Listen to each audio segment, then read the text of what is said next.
Koordinator Nasional Ibu Hestilia Paraswati SPD dan Ibu Suharyan SPD.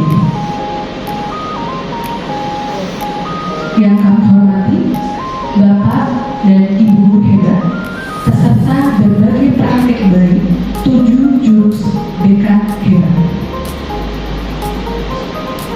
Puji syukur kehadirat Allah Subhanahu wa Ta'ala, Tuhan yang Maha Esa, atas limpahan rahmat dan karunia-Nya, sehingga pada hari ini kita dapat berkumpul dalam acara berbagai praktik baik 7 jurus BK hebat dalam keadaan sehat walafiat. Adapun susunan acara berbagai praktik baik 7 jurus BK hebat pada hari ini adalah sebagai berikut. Yang pertama, pembukaan. Yang kedua, Indonesia Raya. Yang ketiga, sambutan kepala sekolah. Yang keempat, sambutan fasilitator BIMTEK. Yang kelima, pemateri. Dan yang ketujuh adalah penutup.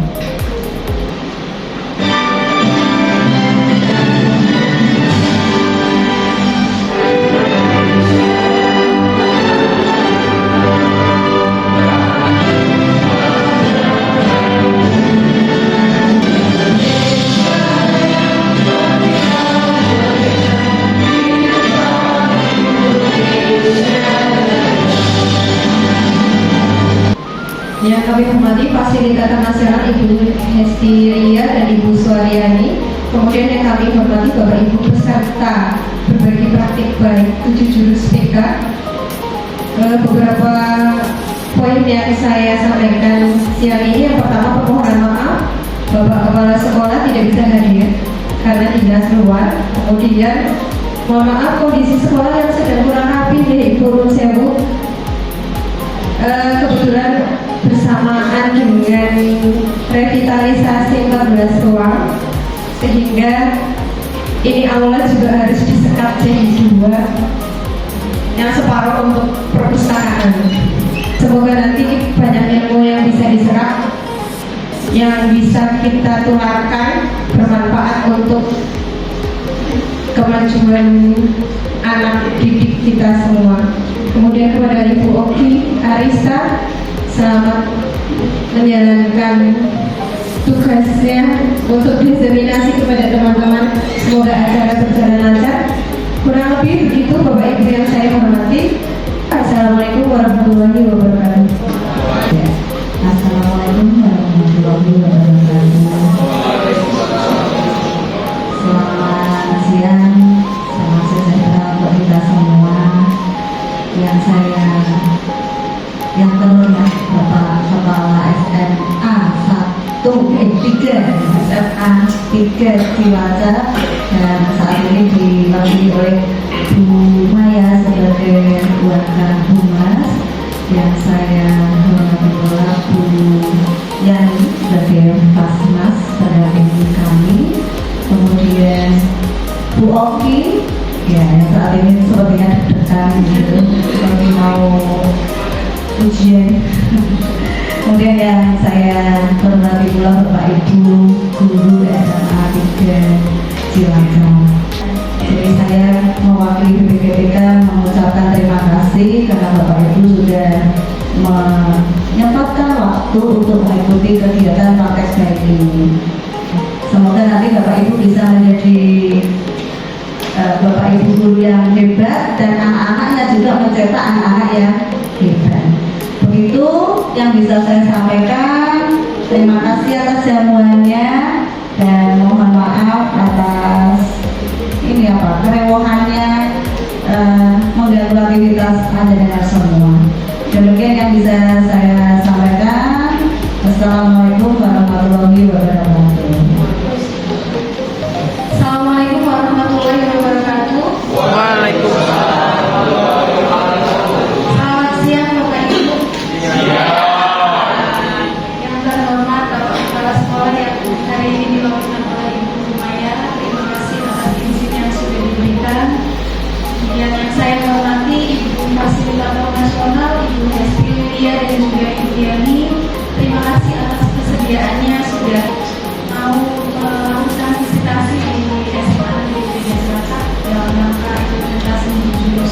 BK Hebat, dan juga yang saya hormati Bapak Ibu Guru SMA Negeri 3 Cilacap. Terima kasih atas kesediaannya sudah mau saya berbagi baik pada Bapak Ibu. Terus saya mungkin Bapak Ibu, mohon maaf ini saya berdiri di depan, bukan berarti saya menggurui Bapak Ibu ya. Di sini saya juga sedang belajar Bapak Ibu. Kita belajar bersama nih Bapak Ibu. Bapak Ibu, saya membagikan 7 jurus ini ada tujuannya nih Bapak Ibu. Yang pertama untuk mengenalkan 7 jurus BK Hebat kepada Bapak Ibu guru agar memahami makna dan manfaatnya dalam mendampingi murid. Yang kedua untuk menguatkan pemahaman guru bahwa 7 jurus BK Hebat bukan hanya milik guru BK, tetapi juga nilai-nilai yang bisa ditemukan oleh semua guru. Yang keempat, yang ketiga, mendorong perubahan praktik pendidikan dari sekedar mengajar menjadi menemani bertumbuh dan juga menghadirkan peserta didik. Yang selanjutnya berbagi cerita antusiasme murid dalam mempelajari 7 jurus BK Hebat. Asal muasal 7 jurus BK Hebat itu karena di latar belakangnya dengan kondisi murid-murid kita saat ini yang butuh pendampingan secara mental juga, tetapi karena keterbatasan guru BK yang tidak sepadan dengan jumlah murid, kemudian akhirnya muncullah guru wali. Dan guru wali ini kan tidak memiliki dasar-dasar kebekaan di Bapak Ibu, makanya muncullah 7 jurus BK Hebat ini untuk menjadi bekal Bapak Ibu untuk mendampingi murid-murid kita. Nah, apa saja sih 7 jurus BK Hebat itu? Yang pertama, jurus yang pertama adalah jurus kenali potensi. Ini untuk mengetahui bakat, minat peserta didik. Selain itu juga agar peserta didik juga tahu potensi yang dia miliki, bakat dan minat yang dia miliki. Terus kemudian yang terakhir jurus ketujuh yaitu menata situasi. Kita harus bisa menciptakan lingkungan belajar yang aman, yang nyaman dan juga menggembirakan untuk murid-murid kita.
Nah, apa saja sih tahapannya? Hanya itu aktivitas. Apa yang bisa kita lakukan di tahap aktivitas Bapak Ibu? Kita bisa mengajak murid untuk beraktivitas terlebih dahulu, bisa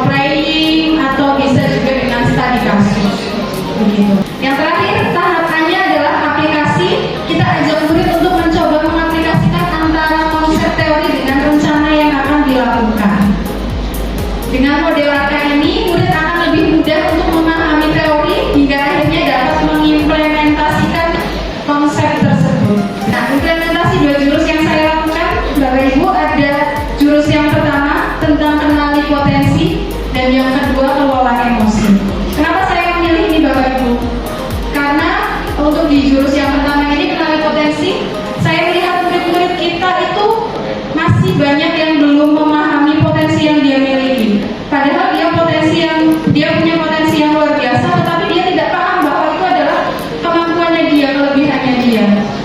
Dan untuk jurus yang kedua adalah kelola emosi. Ini Bapak Ibu juga memahami murid-murid kita nih, bagaimana anak-anak kita ketika menghadapi suatu peristiwa atau permasalahan, apakah dia bisa mengelola emosinya dengan baik atau belum. Bapak Ibu sudah memahami sendiri nih Bapak Ibu. Bahkan ada anak-anak kita yang mungkin punya permasalahan dari rumah, dia tidak paham apakah dia sebenarnya marah atau kecewa atau takut. Banyak murid-murid kita yang masih belum bisa memahami emosinya sendiri. Nah, yang pertama saya akan jelaskan jurus yang pertama, kenali potensi. Jurus kenali potensi ini saya terapkan di kelas 11 F3 Bapak Ibu. Saya menerapkan jurus ini tetap dengan menggunakan metode AK tadi Bapak Ibu. Di tahap aktivitas saya meminta murid-murid untuk mengerjakan tes asesmen kecerdasan majemuk, gaya belajar dan juga perencanaan karir. Ini asesmennya melalui website Bapak Ibu, akupintar.id. Bapak Ibu juga nanti kalau misalnya mau mencoba untuk mengukur kemampuan diri sendiri juga boleh Bapak Ibu. Terus kemudian aktivitas yang selanjutnya yang dilakukan murid-murid adalah membaca hasil dan deskripsi yang tertulis pada hasil tes kecerdasan majemuk, gaya belajar dan juga tes perencanaan karir. Nah, ini yang saya minta kepada anak-anak untuk dilakukan nih Bapak Ibu. Nah, ini dokumentasinya ketika saya melaksanakan aktivitas, anak-anak mengerjakan hasil tes asesmen. Nah, ini hasilnya Bapak Ibu. Hasil anak-anak ini saya ambil sampling nih Bapak Ibu. Ini untuk tes kecerdasan majemuk, anak-anak mendapatkan atau murid-murid mendapatkan hasil logis matematis Bapak Ibu. Terus untuk gaya belajarnya ini mendapatkan hasil kinestetik. Terus kemudian untuk minat jurusannya ada di investigatif sosial. Hasilnya seperti ini Bapak Ibu. Hasil tesnya. Di sini ada deskripsinya juga. Jadi bisa memahami investigatif sosial itu maksudnya seperti apa, kinestetik itu seperti apa. Murid-murid itu bisa membaca. Terus kemudian selanjutnya di tahap refleksi, saya melakukan refleksi dengan meminta murid-murid untuk melakukan diskusi Bapak Ibu dengan teman-teman. Saya minta mereka untuk berkelompok sesuai dengan hasil tes yang mereka dapatkan. Terus kemudian di tahap aplikasi, saya meminta murid-murid untuk membuat perencanaan karir ekstrakurikuler yang cocok dengan hasil tes mereka, gitu. Terus kemudian saya juga meminta mereka untuk membuat perencanaan karir masa depan, profesi yang sesuai, yang relevan dengan hasil tes mereka juga. Nah, ini hasil asesmennya Bapak Ibu. Mungkin Bapak Ibu juga bisa menyesuaikan nanti di kelas nih Bapak Ibu dengan hasil tes asesmennya. Rata-rata murid kelas 11 F3 itu memiliki kecerdasan logis matematis hampir 50% Bapak Ibu. Kemudian gaya belajarnya ini mayoritas kinestetik. Jadi Bapak Ibu nanti bisa menyesuaikan di gaya belajar di kelas 11 F3.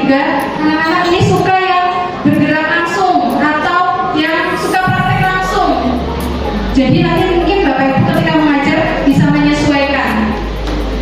Terus kemudian minat jurusannya ini paling tinggi ada di realistik, pekerjaan-pekerjaan yang nyata di Bapak Ibu. Kayak di teknik kayak gitu, teknisi begitu, yang nyata, terlihat nyata begitu. Terus untuk jurus 2-nya saya menyampaikan tentang kelola emosi. Saya sampaikan di kelas 11 F1. Untuk di tahap aktivitasnya saya melakukan permainan kertas emosi Bapak Ibu. Permainannya seperti apa? Ya, seperti ini Bapak Ibu. Jadi saya memberikan kertas kepada setiap murid satu kertas. Kemudian saya membacakan sebuah cerita. Tetapi saya meminta murid-murid untuk merespon cerita saya ketika murid-murid merasakan senang. Saya minta murid-murid untuk mengusap kertasnya atau dielus. Kalau merasa kesal, saya minta anak-anak murid-murid untuk melemas.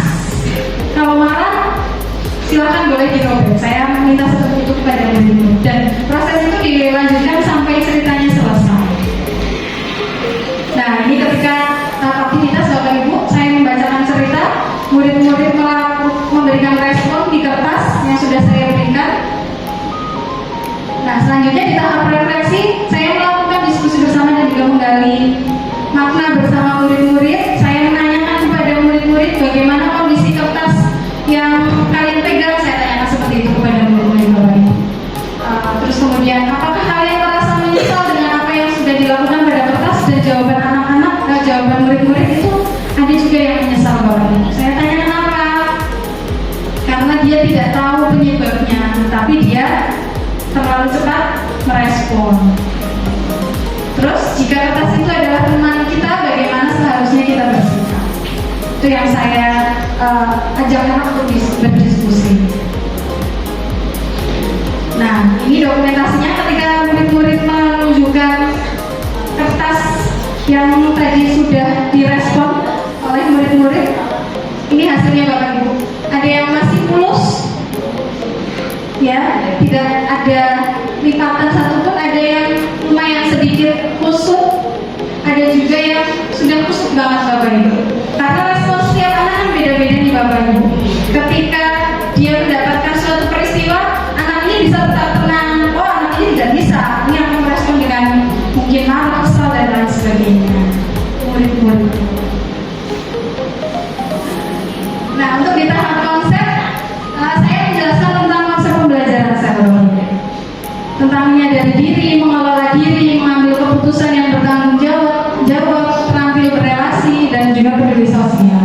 Terus yang kedua, saya menyampaikan tentang self awareness, mengenali peta emosi. Jadi peta emosi itu kan ada banyak nih Bapak Ibu. Jadi kenal dulu emosi yang dia rasakan. Emosi itu tidak hanya sekedar marah. Ada orang kita yang tahu emosi itu ya marah, hanya marah. Padahal emosi itu tidak hanya sekedar marah Bapak Ibu. Emosi bahagia termasuk juga emosi senang, sedih, terus kecewa, banyak nih Bapak Ibu. Saya ajak anak untuk bisa mengenali apa yang sedang dia rasakan. Terus kemudian yang selanjutnya self management, memahami otak. Saya menjelaskan tentang otak. Bapak Ibu, ternyata kita itu memiliki 3 bagian otak. Saya umpamakan dengan tangan nih Bapak Ibu. Jadi ini adalah bagian neokortex, 4 jari ini Bapak Ibu. Neokortex. Kalau ini adalah limbik. Limbik ini saya umpamakan dengan bunglon nih Bapak Ibu. Neokortex ini saya umpamakan sebagai pawang. Terus kemudian yang ini adalah otak reptil atau reptilian brain. Begitu. Nah, ketika posisi seperti ini Bapak Ibu nyaman atau tidak? Nyaman atau tidak? Jempolnya udah lepas atau enggak Bapak Ibu? Enggak mudah lepas nih, karena ada pawangnya, ada neokortex. Neokortex ini sebagai logika Bapak Ibu. Sedangkan limbik itu sebagai perasaan, makanya kita umpamakan sebagai bunglon. Begitu. Dan untuk otak reptil kita umpamakan sebagai dinosaurus nih Bapak Ibu. Ketika kondisi kita seperti ini kondisi aman Bapak Ibu, green zone, ya. Tapi ketika kita mendapatkan suatu peristiwa yang mungkin membuat kita tidak nyaman, yang akhirnya bisa membuat logika kita lepas, yang akhirnya mengendalikan adalah apa Bapak Ibu? Jempol. Bunglon Bapak Ibu atau limbik, perasaan yang akan mengendalikan. Sedangkan kalau perasaan yang mengendalikan bagaimana Bapak Ibu? Udah berubah kan nih? Iya. Nah, kalau perasaan ini lepas juga, yang akan mengendalikan apa Bapak Ibu? Dinosaurusnya akan lepas Bapak Ibu.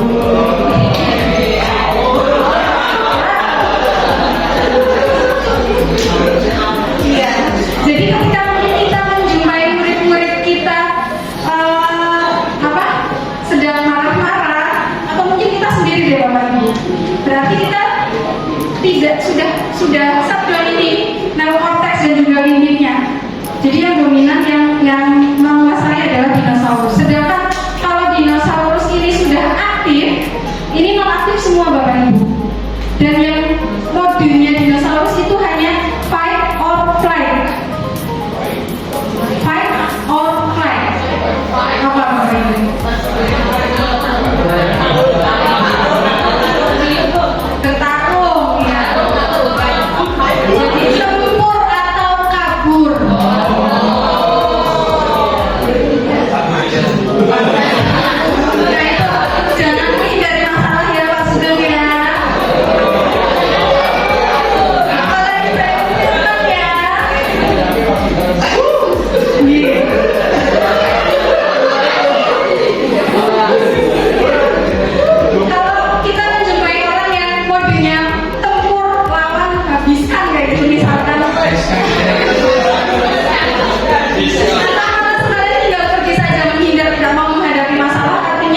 dinosaurusnya yang akan bekerja Bapak Ibu.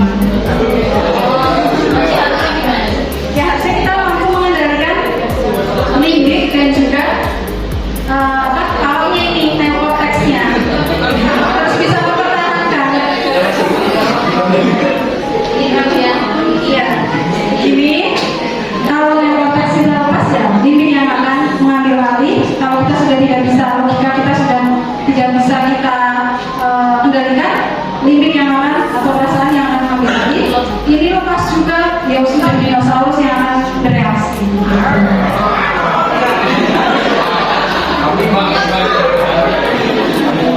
Nah, selanjutnya saya jelaskan juga tentang bagaimana mengambil keputusan yang bertanggung jawab untuk mengambil jeda dan memilih tindakan. Jadi sebelum kita merespon suatu peristiwa, sebaiknya kita memberikan jeda terlebih dahulu.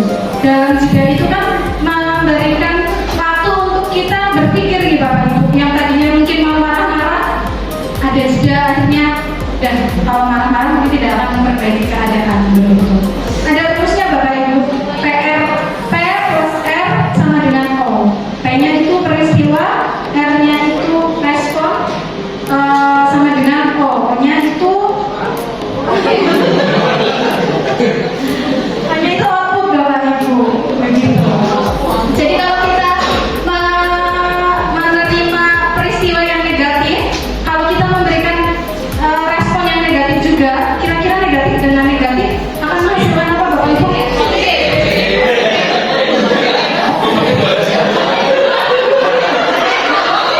Bagaimana ini Bu? Perlu perhatikan positif, negatif ditambah negatif positif. Negatif Bapak Ibu. Jadi ketika ada peristiwa negatif ditambah negatif, hasilnya negatif Bapak Ibu. Kalau kali lah baru positif nih Bapak Ibu. Jadi misalkan kita mendapatkan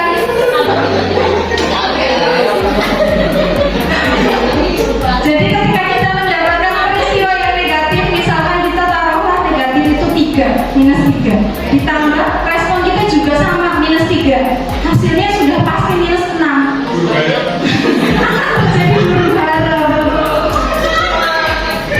pengalaman Ibu.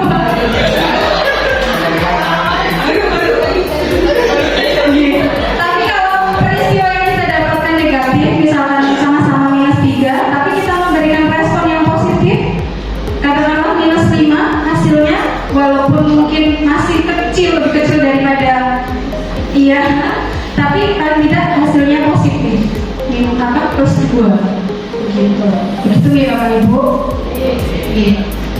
Nah, ini dokumentasinya ketika saya melakukan konsep, memberikan penjelasan kepada murid-murid. Nah, terus juga ada rumus iMessage Bapak Ibu.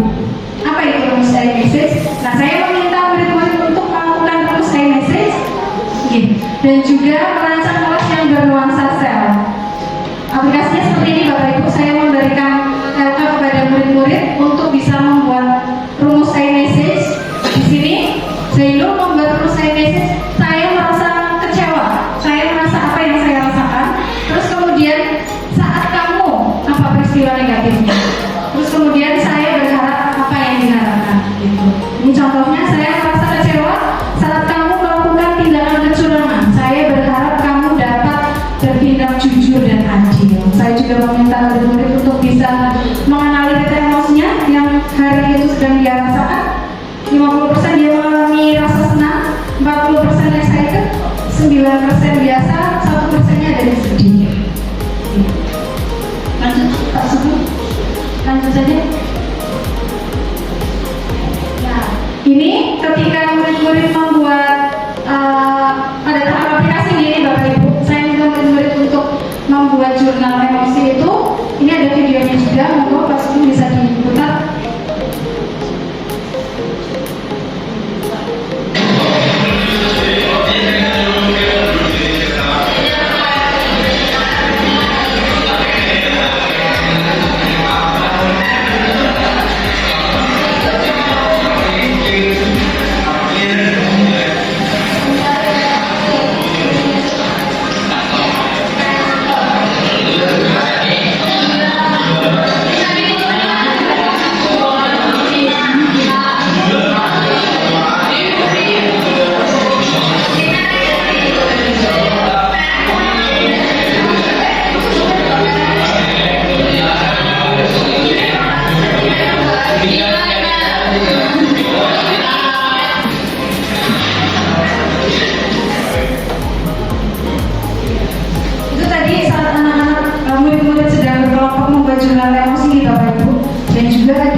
Kenapa saya meminta murid-murid untuk menggambar dengan gambar? Harapan saya murid-murid bisa lebih mengekspresikan perasaannya. Ada videonya.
Itu tadi nih Bapak Ibu, saya lihat dengan adanya jurnal emosi ini, murid-murid lebih bisa mengekspresikan apa yang dia rasakan. Harapan saya dengan jurnal ini, murid-murid bisa memahami apa yang sedang dia rasakan, dan ini jurnalnya kan mingguan di Bapak Ibu selama di sekolah.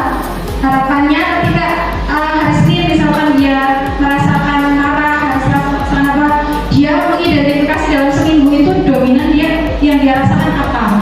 Harapannya dia bisa mengidentifikasi kenapa kok misalkan dia dominan marah di Bapak Ibu.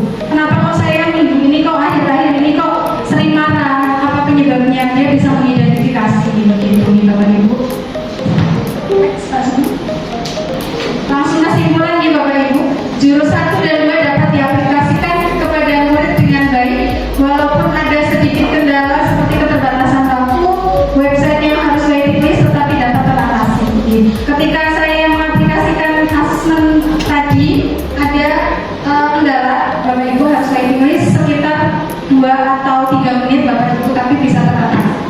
Terus kemudian dengan metode pembelajaran Parka dapat menciptakan pembelajaran yang aktif dan juga menyenangkan. Murid lebih mudah diajak berpikir dan logika mereka mudah berjalan karena sudah ada pengetahuan awal dan juga gambaran sebelumnya. Yang terakhir, membantu siswa tidak hanya memahami konsep tetapi juga mampu mengaitkan dan menerapkan ilmu dalam kehidupan nyata. Terakhir dari saya Bapak Ibu, menjadi guru wali bukan hanya sekedar mengajar tetapi menemani bertumbuh. Mari kita bergerak bersama guru BK, guru mapel dan juga wali kelas menjadi tim yang mampu mendampingi murid bertumbuh dengan hati. Sekian Bapak Ibu, terima kasih. Kurang lebihnya mohon maaf. Wabillahi taufiq wal hidayah. Wassalamualaikum warahmatullahi wabarakatuh.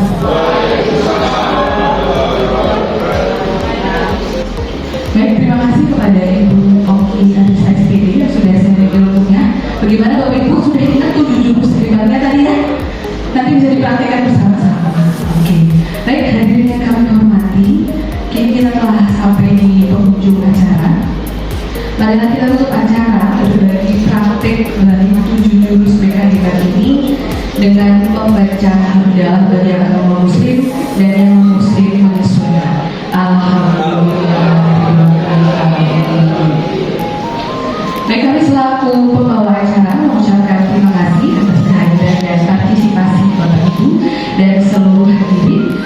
Kami mohon maaf yang setulus-tulusnya apabila dalam memandu acara ini jalannya ada kesalahan dan perbuatan yang kurang berkenan di hati. Baik, wassalamualaikum